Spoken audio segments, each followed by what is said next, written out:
Okay, Bismillah ar-Rahman ar-Rahim, Nahmadu wa nusalli ala Rasul Kareem. We have to do the new verse. So what we discussed so far was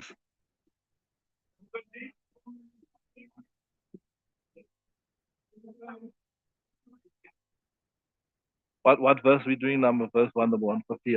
So as Musa alayhi salam, remember when he went to the Sinai, then what happened? You see people created that calf, and they began worshipping the calf and the Samiri. He put some of the dust from under the feet of the horse of Jibra'il, and the result of this, it was making sounds. According to some riwayat, could actually bellow or moo like a cow. According to some riwayat, just when the wind would pass it, it would make a noise, right? So now this is what they done in his absence. Now the next verse we're going to do today, inshallah, speaks about the return of Musa alayhi salam and what transpired. Okay, read the next Musa verse. فلما رجع موسى إلى قومه غضبان قال بئس ما خلفتم من بعدي أجئتم ربكم ألقى الألقاء وألقى الألواح فجذوه إليه قال ما القوم استضعفوني وكانوا يصنعونني فلا Subhanallah. So what he said, so when Musa alayhi salam came back and he saw his people are worshipping the calf, he was annoyed. وَلَمَّا رَجَعَ مُوسَى إِلَىٰ قَوْمِهِ. And when Musa alayhi salam came back to his people, غَضْبَانَ, angry, annoyed that I brought you onto Tawheed. I've made so much effort to take you away from Shirk. Asifa, grieved. He said, قَالَ بِئْسَ مَا خَلَفْتُمُونِي. Without evil, خَلَفْتُمُونِي, you have done. خَلَفْتُ, you have replaced me with it. مِن بَعْدِ, after me. أَأَجِلْتُمْ, right? أَمْرَ رَبِّكَ, were you impatient upon the matter of your Rabb? Were you impatient? In other words, that Allah Ta'ala made me stay a little bit there. And just because I was absent for a short while, you began worship, you became impatient. Where is Musa alayhi salam? And you started worshipping the calf, right? أَجِلْتُمْ أَمْرَ, were you impatient upon the order of your instruction of your Rabb? وَأَلْقَى الْأَلْوَاحَ,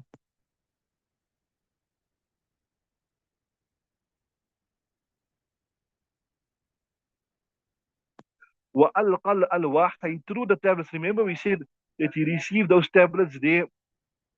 وَأَخَذَ بِرَأْسِ أَخِيهِ, and he took hold of the head of his brother. يَجُرُّهُ إِلَيْهِ, drag him towards him.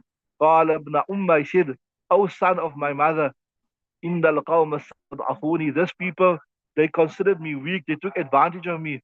وَكَادُوا يَقْتُلُونَنِي, and they almost killed me. فَلَا تُشْمِتْ بِيَ الْأَعْدَاءَ, do not allow to rejoice, right? Fala, do not rejoice, be over me, my enemies. That was, don't don't take me to task, don't unbraid me in front of them, because these people are going to rejoice to see what is happening to me.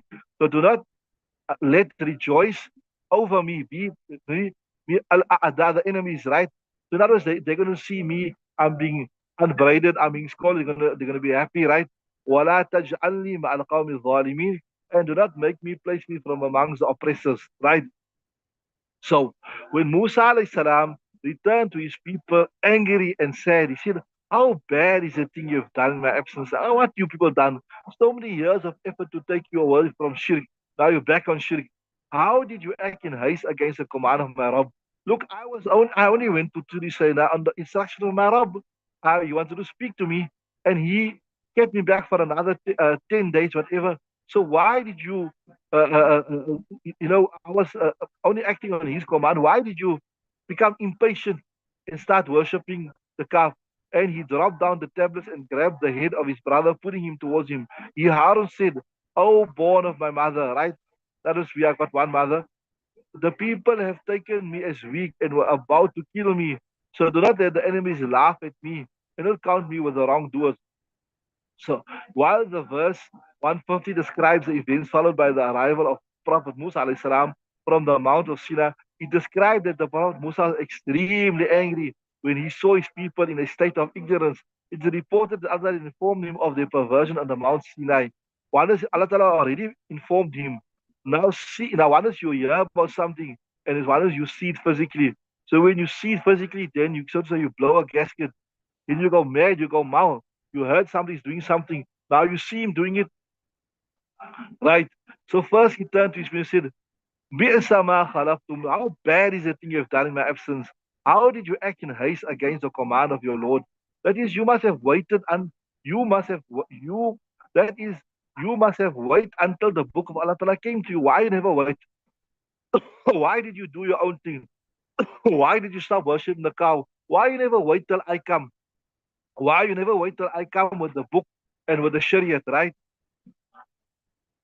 Some of the commentators have said that it is meant that they hastily decided the Prophet Musa alayhi salam was dead. Some ulama said that they thought he was dead. That's why he delayed. Then he turned to the Prophet Harun, whom he had left amongst them as a deputy. He wanted to free his hand in order to grab him. So he had the tablets that Allah gave him, and he wanted to use his hand to grab him, right? He quickly put down the tablets of his brother that has been termed as having dropped.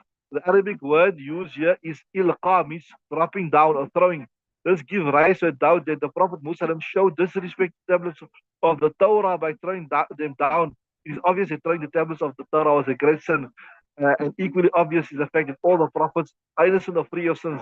The implication of the verse, therefore, is that he put down the tablets as quickly in order to free his hands as seemed like having been dropped. So it doesn't mean he physically threw it, just dropped it. The Holy Quran describes it by using the words as a gesture of warning.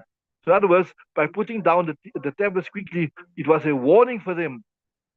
It was a warning for them. Okay, read the Arabic, yeah. Okay, you can read the Arabic now. يخبر ولما رجع موسى, right? Okay, one more verse there, okay?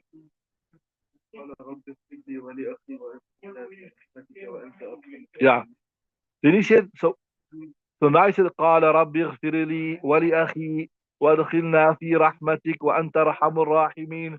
So after he saw this, he turned to Allah Ta'ala and said, Ya Allah, رب اغفر لي, forgive me, ولأخي and my brother, وادخلنا في رحمتك, enter us into your mercy, وأنت أرحم الراحمين, and you are the most merciful of the mercy, of those who show mercy. In other words, after you make a mistake, what must you do?